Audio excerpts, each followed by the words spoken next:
I have a big dilemma, as a lot of people in this constituency are going to have this election. A vote for Labour is a vote for Corbyn to be Prime Minister. I don't think he would be fit to be Prime Minister, even if it were possible that it was going to happen. I want to be the Labour candidate, but I'm not prepared to accept even the theoretical possibility that he will be Prime Minister, because one, it's not going to happen, but two, it wouldn't be right even if he did. I'm just really asking how you're planning to vote in the general election, how you're feeling about it at the moment. I used to support Labour, but I don't know at the moment. You're not sure at the moment? My daughter's a single parent and that, and it's hard for her. Yeah, I mean, she doesn't get the support that she should.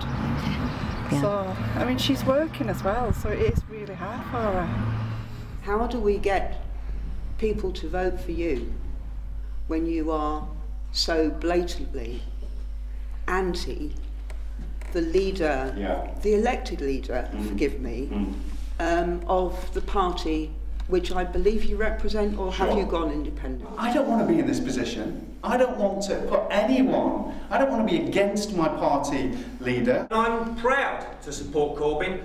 He's got a reputation of marching for CND, he's got a proud reputation of being for peace and against war. The policies that have come to the fore under Corbyn are what I personally feel motivate me.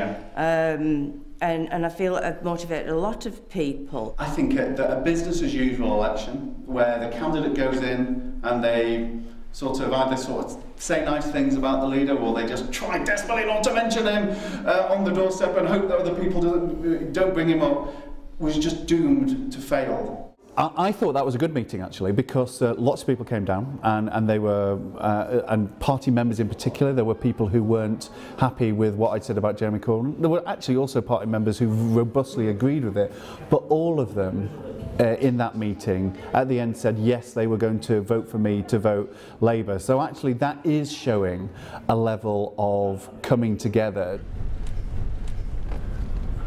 Theresa May has been very smart, and where she's been particularly smart is she's letting people believe that she's going to deliver some big Brexit iceberg in 2 years' time. I think she's going to deliver an ice cube. Brexit will still mean Brexit, but it'll be small enough to put in a gin and tonic. Well, they were nice enough, polite enough, but they're pretty adamant. They said they'd refund the money. Alan, where are we going right now? What's going on? As I understand it, the Abbey Hotel in Barrow has rather shamefully and pitifully closed a venue because we were about to meet or hear from a lady called Anne-Marie Waters, and for whatever reason they decided to pull it. So we're going to see if we can change their minds. She's the lady who has a bit of a thing about, is it Sharia, what do you call it? Colin will know. Sharia watch. Sharia watch, that's it, yes. Hello, can I help you? I'm just wondering, Collingwood.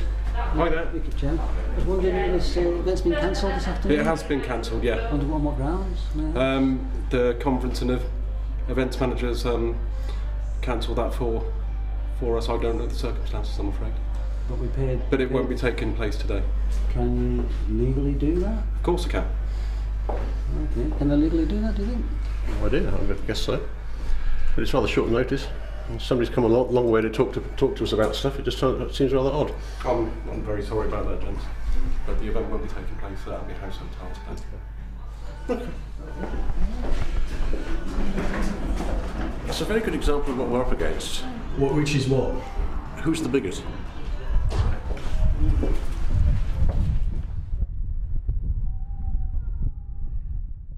So I'm the candidate for the Conservatives at the general election. Well, that's who I'm voting for. Well, thank you. Can I ask, have you been a Conservative voter all your life, or? More or less. More or less. I believe in, more than anything else, a small state. People being able to get on with their own lives without, the burden of government telling them what to do. I was just wondering, have you made your mind up which way you might be going? Or? That won't be for you, I'm afraid. Oh. I've got deep-rooted socialist background, so I'm afraid I won't be voting Nothing we can do to win you over? Absolutely nothing, I'm afraid. Everyone's in a tough position because of the economic mess that the coalition inherited. But actually you can't get into a decent position unless you've got a strong and stable economy. How do you deliver efficiency when £200 million worth of cuts have been imposed? Well, I think you have to look at where services are being replicated, you have to look at where services can be shared, because let's make no bones about it, you know, we are still in a difficult financial situation across the UK, but in Cumbria as well.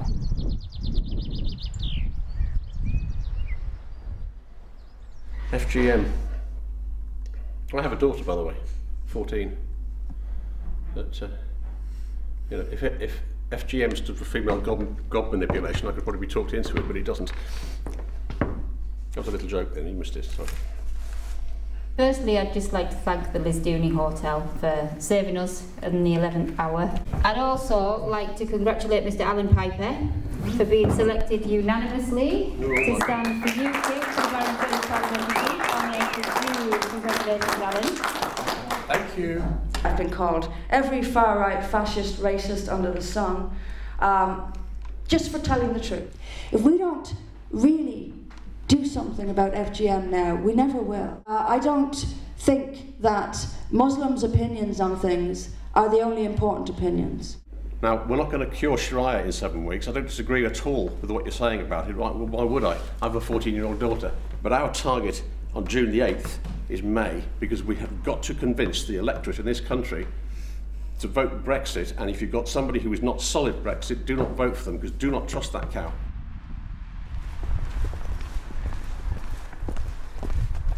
There's lots of claims about we're all in it together and we're all citizens and we're all working together, but some of us are in this a lot deeper than others. And that's how people feel in Barrow. My name's Loraine Birchall. I'm the Liberal Democrat candidate. I don't feel that this area should be forgotten. You don't vote? OK. Thanks for your time.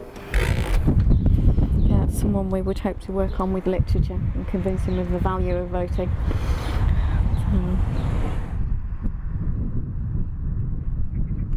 I feel that we need to put up a candidate to give people in this area a green choice. This is a worst period.